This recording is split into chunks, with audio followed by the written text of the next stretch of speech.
वज़ीर आज़म साहब की हिदायत पर इन्होंने इलेक्शन को चोरी करने का और रिग करने का मंसूबा बनाया है और उसके शवाहिद हमारे पास मौजूद हैं। सबसे पहली बात यह है कि वज़ीर आज़म साहब खुद जाते हैं और गवर्नर हाउस लाहौर में बैठ के आज़ाद उम्मीदवारों को, काउंसलर के आज़ाद उम्मीदवारों को अपने उम्मीदवार के हक़ में बिठाते हैं। उसकी हम तस्वीरें शाया कर चुके हैं 5-6 दिन पहले।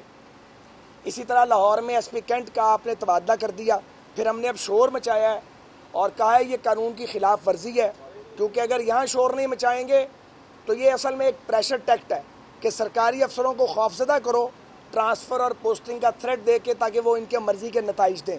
तो बताया जा रहा है शायद वो जो है उनकी जो ट्रांसफ़र है वो कैंसिल हुई है। वल्लाह आलम, चीफ साहब के हम नॉलेज में लेके आए हैं। इसी तरह 3 साल इनको होश नहीं आया, शहबाज शरीफ और नवाज शरीफ की बनाई हुई सड़कें टूट रही थी, इंफ्रास्ट्रक्चर बर्बाद हो रहा था, पूरा मानसून गुजर गया है, इन्होंने किसी सीवरेज की, ड्रेनेज की कोई सफाई नहीं की।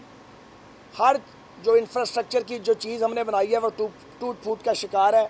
लेकिन अब चूँकि 12 सितंबर का इलेक्शन आ गया है तो हकूमती जमात जो है उसने सरकारी अदारों का सारा रुख और उनके ख़जाने का उन इंतखाबी हलकों की जानिब किया है, जो इलेक्शन रूल्स की क्लियर कट वायलेशन है।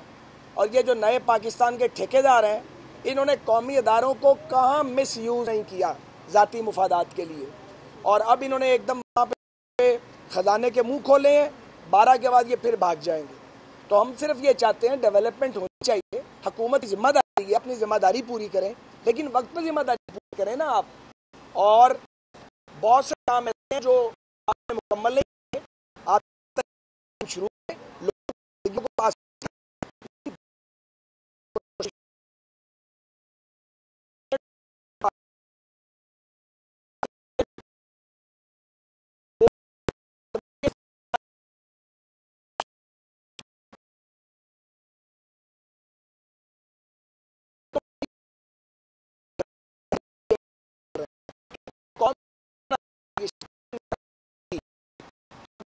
गुजारिश करेंगे और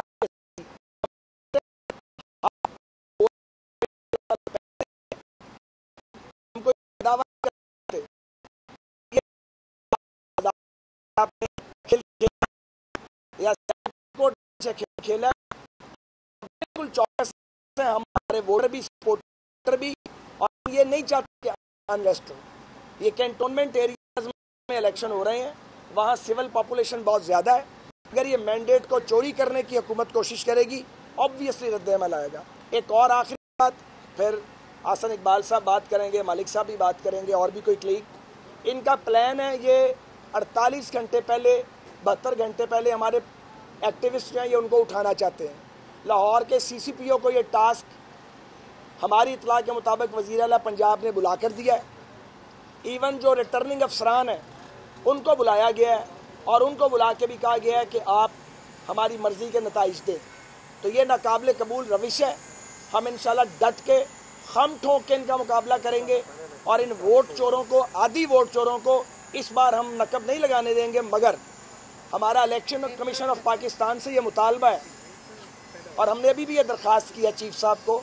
हम कई दिन से ये दरख्वास्त कर रहे हैं, ना आर ओ साहिबान बात सुनते हैं, इवन जो प्रोविंशियल इलेक्शन कमीशन का ऑफिस है बात सुनते हैं, अमल दरामद कोई नहीं है। अगर अमल नहीं करना तो फिर ये अदारे जो हैं ये क्या कर रहे हैं? अदारे अपनी आंखें खोलें और वो देखें कि एक हुकूमत किस तरह वोट की हुर्मत को बार बार पामाल करती है, और ये बुनियादी जिम्मेदारी है इलेक्शन कमीशन ऑफ पाकिस्तान की। अगर डस्का के जो धांधली करने वाले प्रेजाइडिंग अफसरान हैं उनको सज़ा मिल गई होती, कोई सरकारी अफसर जुर्रत ना करता ये काम करने की। आखिरी बात ये है, जो डिस्ट्रिक्ट एडमिनिस्ट्रेशन के लोग हैं या पुलिस एडमिनिस्ट्रेशन के, वो गौर से सुन लें कि ये जो दादागिरी की कोई कोशिश करेगा उसके ऊपर बिल्कुल निशान भी लगेगा, उसकी अकाउंटेबिलिटी भी होगी और उसको बिल्कुल कानून के मुताबिक वक्त आने पे कानून के मुताबिक उसको कटहरे में भी लाया जाएगा। ये मत भूलें आप, और ये मत सोचें कि आपको फरामोश किया जाएगा।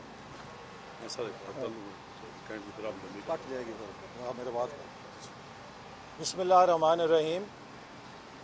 आज पाकिस्तान मुस्लिम लीग नून के डेलीगेशन ने चीफ इलेक्शन कमिश्नर से मुलाकात की और जैसे अभी आपको ख्वाजा साद रफ़ीक साहब ने बताया कि कैंटोनमेंट बोर्ड के इलेक्शंस में इंतज़ामिया और हुकूमत की तरफ से जो सरेआम खुलेआम मुदाखलत और धांधली की जा रही है, हमने उसके सबूत इलेक्शन कमीशन को पेश किए हैं और हम चाहते हैं कि इलेक्शन कमीशन इन कैंटोनमेंट बोर्ड के इंतखाबात में खामोश तमाशाई न बने, बल्कि जहां भी और जो भी इलेक्शन के ज़ाब्ता अखलाक और कवानीन की खिलाफ वर्जी करता है उसके खिलाफ मौसर कार्रवाई करे, ताकि साफ शफाफ इलेक्शन के ऊपर अवाम का एतमाद बहाल हो सके। इस वक्त ये हुकूमत इंतज़ामिया को इंतखाबी नताइज हासिल करने के लिए इस्तेमाल कर रही है। मैं ब्यूरोक्रेसी को, ख़ास तौर पे सिविल सर्विस के अफसरों को अपील करना चाहूँगा कि वो PTI के मुलाजिम नहीं हैं, वो हुकूमत पाकिस्तान के सरकारी मुलाजिम हैं और जहाँ भी किसी अफसर को गैर कानूनी हुक्म दिया जाता है और अगर वो उस गैर कानूनी हुक्म पे अमल करेगा तो कल को उसके खिलाफ कार्रवाई होगी और उसे अपने इक़दामात की जवाबदेही करनी पड़ेगी। आज हमने इलेक्शन कमीशन को ये भी मुतालबा किया है कि लीडर ऑफ अपोजिशन ने जो ख़त के ज़रिए मुतालबा किया था कि हुकूमत की यकतरफा इंतखाबी इस्लाहात और इलेक्ट्रॉनिक वोटिंग मशीन्स को बुलडोज़ करके मुतारिफ कराने के लिए जो इक़दामात हैं उसके हवाले से इलेक्शन कमीशन अपना किरदार अदा करे। इलेक्शन तभी साफ और शफाफ हो सकता है कि जब तमाम स्टेक होल्डर्स इलेक्शन के तरीक़ेकार पे मुत्तफ़िक हों।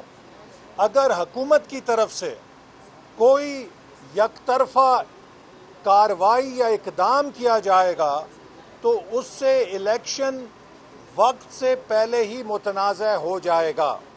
पाकिस्तान की अपोजिशन के इलेक्ट्रॉनिक वोटिंग मशीन्स के हवाले से जो तहफ़्फ़ुज़ात हैं वो किसी वहम पर या मफरूज़े पे मबनी नहीं है, वो सॉलिड रिसर्च के ऊपर मबनी है।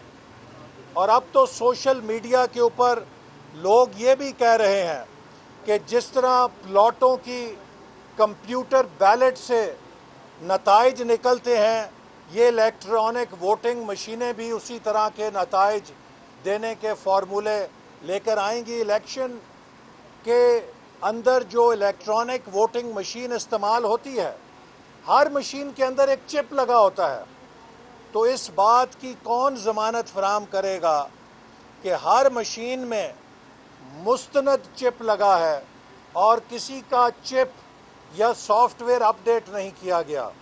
लिहाजा ये जो मामला है बहुत संगीन है। इस हवाले से हमने इलेक्शन कमीशन को मुतालबा किया है कि वो पाकिस्तान की तमाम सियासी जमातों को फौरी तौर पर एतमाद मिले।